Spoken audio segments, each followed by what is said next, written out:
Assalamualaikum warahmatullahi wabarakatuh.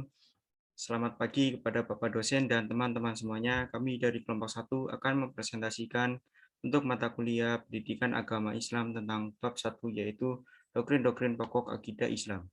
Sebelumnya izinkan saya untuk memperkenalkan anggota kelompok 1 dimulai dari saya Farhan Ardi Prayoga, yang kedua ada Arwan Handriansyah, yang ketiga ada Anugrah Septian Wedarta.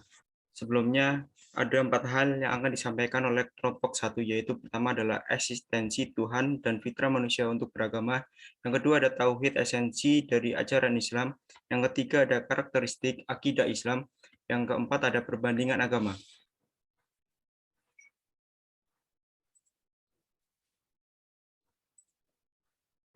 Eksistensi Tuhan dan fitrah manusia untuk beragama yang pertama adalah, yaitu menurut Ibnu Taimiyah, fitrah beragama disebut sebagai fitrah munazzalah atau fitrah yang diturunkan, yang berfungsi menguatkan fitrah majbulah yang sudah ada di dalam diri manusia secara alamiah. Yang kedua, dalam Al-Quran surat Luqman nomor surat 30, yaitu tentang demikianlah sesungguhnya Allah dialah yang benar dan sesungguhnya apa saja yang mereka seru selain dari Allah itu batil. Sesungguhnya Allah dialah yang maha tinggi lagi maha besar. Yang ketiga, pemikiran Nabi Ibrahim alaihissalam, yaitu tentang hakikat Tuhan yang dicari oleh Nabi Ibrahim alaihissalam. Al-Quran secara tegas menjelaskan dalam Al-Quran surat Al-Ikhlas nomor surat 1-4. Yang kedua, tauhid esensi ajaran Islam. Tauhid diambil dari kata wahada yuwahidu tauhidan yang berarti mengesahkan satu asal kata dengan kata wahid yang berarti satu atau kata ahid yang berarti esa. Tauhid merupakan inti dari seluruh tata nilai dan norma Islam. Karenanya Islam dikenal sebagai tauhid, yakni agama yang mengesahkan Allah. Bahkan gerakan-gerakan pemurnian Islam dikenal dengan nama gerakan Muwahhidin.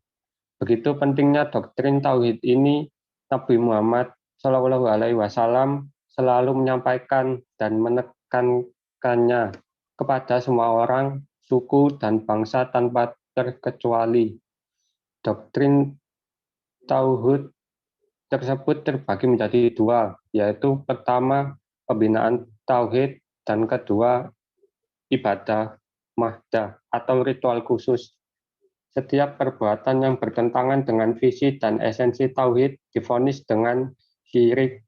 Syirik adalah menyekutukan Allah Subhanahu wa taala dengan melakukan perbuatan yang seharusnya hanya ditujukan kepadanya, seperti menjadikan Tuhan selain Allah, menyembah, menaati, meminta pertolongan kepada selain Allah, atau melakukan perbuatan lain yang seharusnya hanya ditunjukkan kepada Allah. Ini adalah karakteristik akidah Islam yang dimulai dari agama fitrah, bersifat universal, melanjutkan tradisi tauhid, menyempurnakan agama terdahulu. Selanjutnya adalah perbandingan agama. Yang pertama, Yahudi. Monoteisme Yahudi adalah monoteisme transenden dan etis. Tuhan bukan hanya satu dan transenden, tetapi dia berhubungan pula dengan manusia. Hubungannya dengan manusia adalah hubungan etis. Sayangnya, gangguan politeistik dan asosianistik atau syirik datang menerjang berulang kali sehingga menodai kemurnian doktrin tauhidnya. Yang kedua adalah Kristen. Kristen memang agama monoteistik, tetapi konsep keesaan Tuhan tidak begitu ditekankan oleh Kristen, seperti dua agama Semitik lainnya.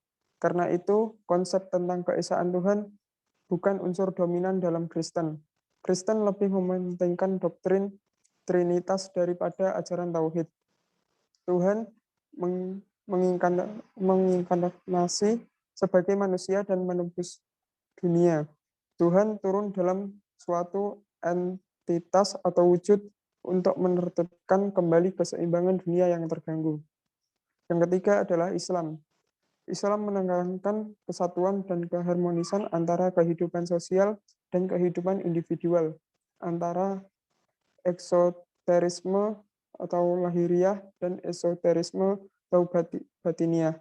Dengan demikian, Islam memulihkan kembali keseimbangan sempurna antara eksoterisme dan esoterisme yang dimiliki oleh monoteisme murni yang diwahyukan kepada Nabi Ibrahim alaihissalam. Kesimpulannya, Islam sebagai agama yang sempurna dan paripurna bersifat melengkapi dan menyempurnakan, serta meluruskan penyimpangan-penyimpangan yang terjadi pada ajaran-ajaran agama yang telah ada sebelumnya.